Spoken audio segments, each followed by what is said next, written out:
popped in here for episode 4 of Champ TV. All week, Logan has taken the lead. But today, in the pilot's chair, is your host, Rowan Frosty. Today, we have an awesome episode. We're going to explore what it means to be a champion. Today, in this very studio, we're going to be playing Gadlab, a new and exciting game. But first, we need our first contestant. Look who it is. Let's give it up for Logan Romance. Rowan, what's going on? Why do you have the script? And is that a buzzer? Oh, Logan, you're so funny. I was just here, prepping, and I got here extra early.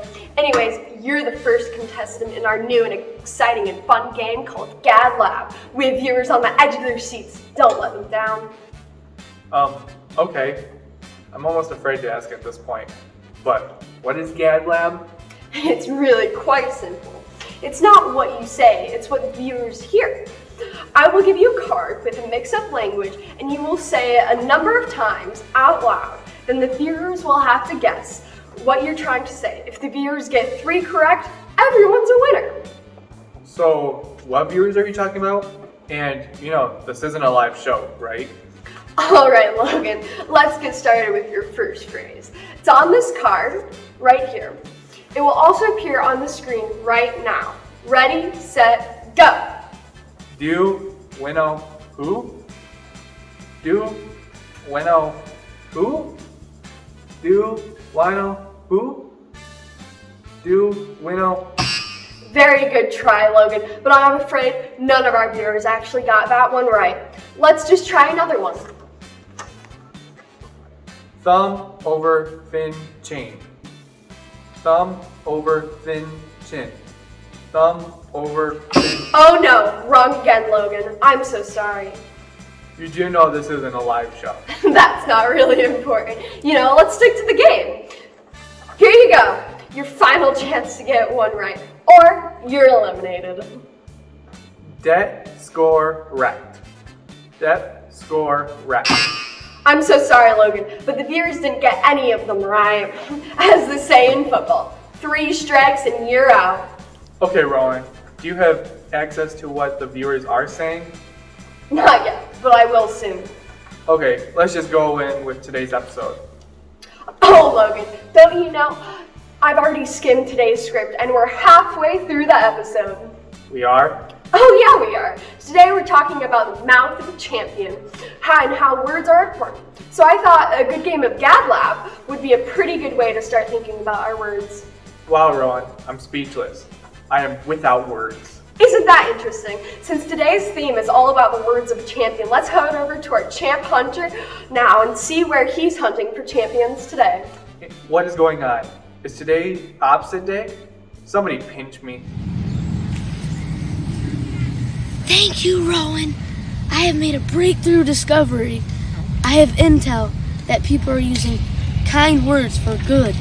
Before we discover today's champion, can you give us an update on the Serena Williams sighting yesterday? Well, Rowan, it was a false alarm. I'm sorry if I got anybody's hopes up. But today, I believe I'll find a champion.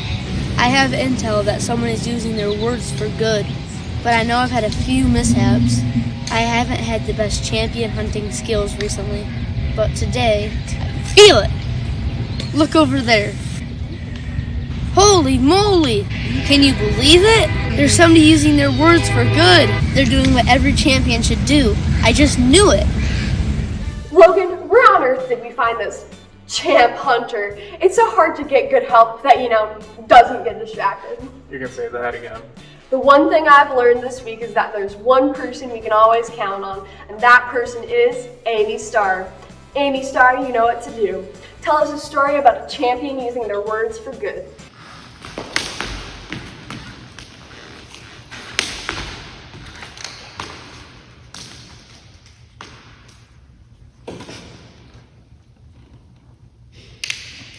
Oh, it's a text from Jennifer.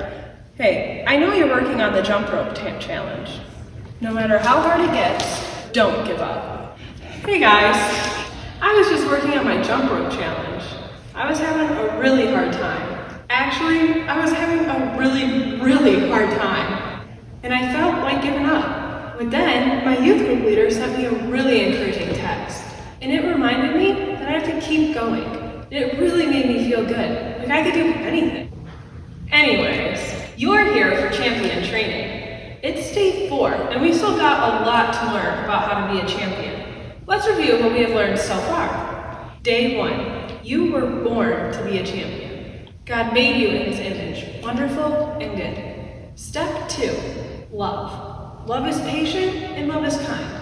Paul reminded us that a champion's love puts others first. Step 3, serve. When Jesus fed the 5,000, he showed us that a champion uses their hands to serve those in need. Now today, we're going to talk about, well, talking. Let's turn to the Bible to learn more about how we can talk like a champion. Let's turn to the Gospel of Mark. Just like last time, today's story is about Jesus and his disciples. But there are some other people in the story too. Children. Little children, big children, loud children, quiet children, messy children, silly children, adventurous children, wandering children, and sweet children. Here's the story. People everywhere were amazed by Jesus. They could see he was important, God's son, and they wanted to bring their children to Jesus so he would show them kindness and bless them. How excited the children must have been to get to meet Jesus. But wait, in those days, children weren't welcomed. The disciples put a stop to the children meeting Jesus right away. Sorry, no kids allowed. Those kids will just get in the way. Children, Jesus is far too busy for children.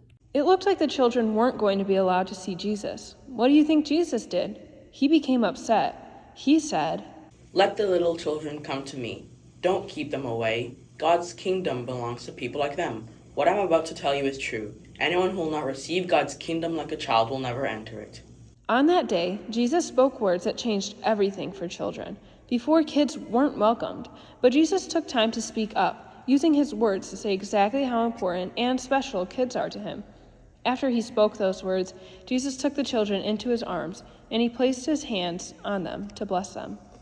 The words of Jesus have power. They help us understand what is still true today. Jesus was a big fan of kids. Now, we know we can use our words in one of 2 ways: to tear people down or to build them up. Kind of like my youth group leader, Jennifer, did with me today. Now that's step 4, talking like a champion. A champion chooses words that speak life. Thank you, Annie Star. Thank you very, very much. I think your segments are probably our best part of Champ TV. You should put them on YouTube. Wow, Rowan, great way to use those words in such a kind way. You sound like a champion, but what's YouTube? It's a video sharing platform. You should really check it out, Logan. It's really cool. You're so behind the times. Do you mean YouTube? Anyways, let's see what our question of the day is. How can we use our words to build others up? Great question. Did you know that the Bible says that kind words are like honey? I'm a big fan of honey. I mean as in Winnie and the Pooh. Did I ever tell you about that? And that's our cue to wrap up this episode of Champ TV.